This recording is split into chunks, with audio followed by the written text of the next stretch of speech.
नमस्कार, मी Shruti Rahul. News top 9 या bulletin मध्ये आपलं स्वागत करते आहे. सुरुवातीला पाहणार आहोत मोठ्या राजकीय बातम्या. पूर्व उपराष्ट्रपती धनखड कुठे आहेत? राज्यसभेत मोठ्याने बोलणारे आता एकही शब्द का बोलू शकत नाहीत? राहुल गांधींचा सवाल. केंद्रीय गृहमंत्री शहांकडून लोकसभेत 130वे घटना दुरुस्ती विधेयक सादर. गंभीर गुन्ह्यामुळे अटक झालेल्या किंवा ताब्यात घेतलेल्या नेत्यांना पदावरून हटवण्याची तरतूद. सलग 30 दिवस जेलमध्ये राहिल्यास पंतप्रधान मुख्यमंत्र्यांसह कोणत्याही मंत्र्याला पदावर राहता येणार नाही.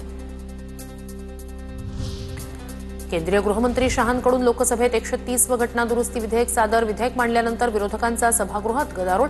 थेट विधेयकाची कॉपी फाडून शहांच्या दिशेने भिरकावली. तर विधेयक संयुक्त संसदीय समितीकडे पाठवण्याची शिफारस. अभ्यासासाठी 21 जणांची समिती स्थापन करणार.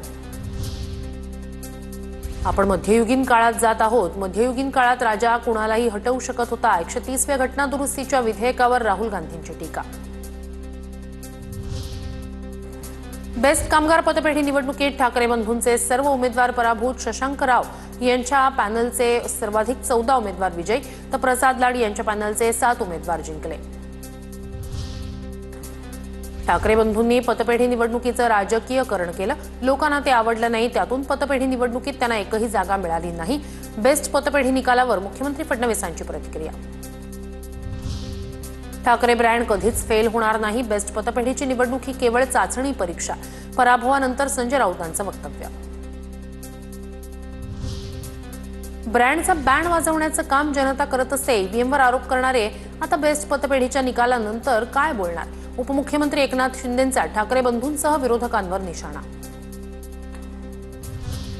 कामगारांच्या हक्कासाठी लढल्यामुळे यश मिळालं. शिवसेनेच्या समितीनं पतपेढीच्या ठेवींमध्ये गैरव्यवहार केला. ब्रँड लोक बनवत असतात आणि कामं केली नाही तर तोच ब्रँड लोक धुळीला मिळवतात. शशांक राव यांचं राऊतांना प्रत्युत्तर.